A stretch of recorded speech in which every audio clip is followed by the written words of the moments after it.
I'm Aaron with Core Landscape. We've been getting a lot of calls about these irrigation timers and people getting frustrated with them, so we're just going to break it down pretty easy for you on these series of videos so you can really see the functions of them and how easy they really are to use. This is an Orbit 4-station controller commonly found at Home Depot.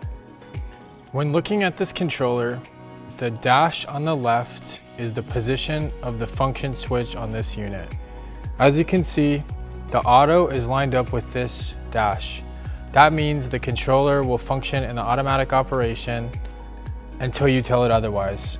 If you want to turn the controller off, you'd simply move the center dial and line the off up with this dash. But the important part is to remember that whatever setting you're on, the dash represents that function. When looking at this unit, there's 3 separate areas that you'll want to program to set your irrigation timer.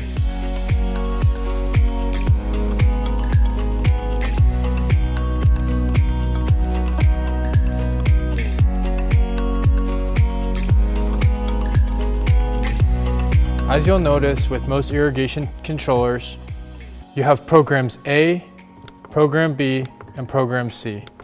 The purpose for different programs is to divide the interval and run times between the zones. For example, if you have a grass area that needs to run every single day, but you have a shrub drip line that only needs to run once every 2 or 3 days, you would utilize programs A and B so that you could separate the intervals between the 2 zones.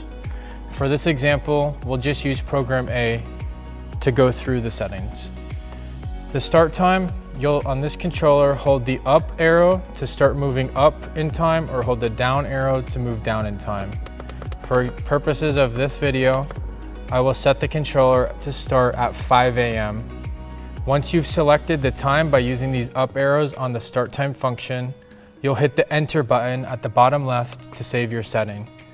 As you'll notice, you have start time options 2, 3, and 4. The only purpose of that is in case you want to run your program for more than 1 start time per day.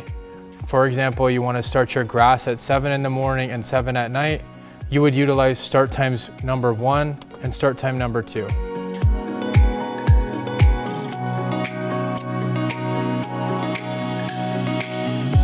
Once you've set your start time, you're ready to move to the next function, which is the run time. When the run time is lined up with this dash, you'll notice that your station number will illuminate at the top left. This controller has stations 1, 2, 3, 4, and then goes back to 1. Each irrigation valve that you have is represented by a station. For example, your grass might have 2 stations, 1 and 2, and your drip system might be station 3. You will need to program each station for the time that you want it to run for on this setting. Run time represents how long you want that zone to run for. Let's pretend that we're just programming station 1 and it's a grass valve that you want to run for 10 minutes per day. You'll follow the up and down arrows like we did in the last example and push this until you get to 10 minutes. Again, once you've made your selection, you'll need to hit the enter button at the bottom left. Once you do that, it'll advance you to station 2 to continue programming.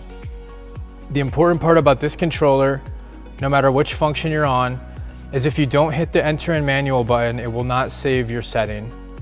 The other important function to note is that when you're toggling between settings on this controller for start time to run time to how often, if you toggle to a different program to set the drips and the sprinklers on separate programs, this controller will always default back to program A. So for example, in our last setting, we had run times and we programmed station 1 to run for 10 minutes. If we went to program B to program station 2 and we added time here, the minute that we switch this dial in the center back to start times or any function, this program will automatically go back to A. So if you're not paying attention to what you're doing, you'll be double programming your zones on program A.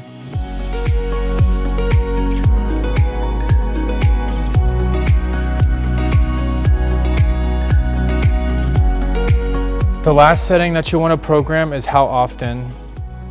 This Function just represents if you want to run it per day of the week or if you want to run it on an interval, basically however often you want the controller to run. So if we wanted to run every single day of the week, we could hit this button. It's flashing on Sunday right now. We could hit it and it'll illuminate or put a square around the day. You'll just hit this right arrow, square around Monday by pushing enter. Right arrow, square around Tuesday, and so on and so forth until you get to all the days of the week. Or you could go to this function here that says INT, which stands for interval. You can set it on interval and tell it to run every 2 days, every 3 days, every 4 days, however often you want it to run. So you have multiple options of individualized days of the week or an interval scheduling. Let's pretend that we want to set it for every 1 days on an interval. Again, we'll hit the enter manual button. The controller's programmed. We set a start time, we set a run time, and we set how often. Now we'll take the controller back to auto, again lined up with this dash, and the unit will run automatically with the next start time at 5 a.m. that we programmed. Thanks for joining us on these videos. We have a PDF link and a hyperlink with more information about the controllers if you want to dive any more in depth on them. And of course, we're always happy to help. So if you guys have any questions above and beyond these, reach out to us at the office, 602-525-2606. Thanks.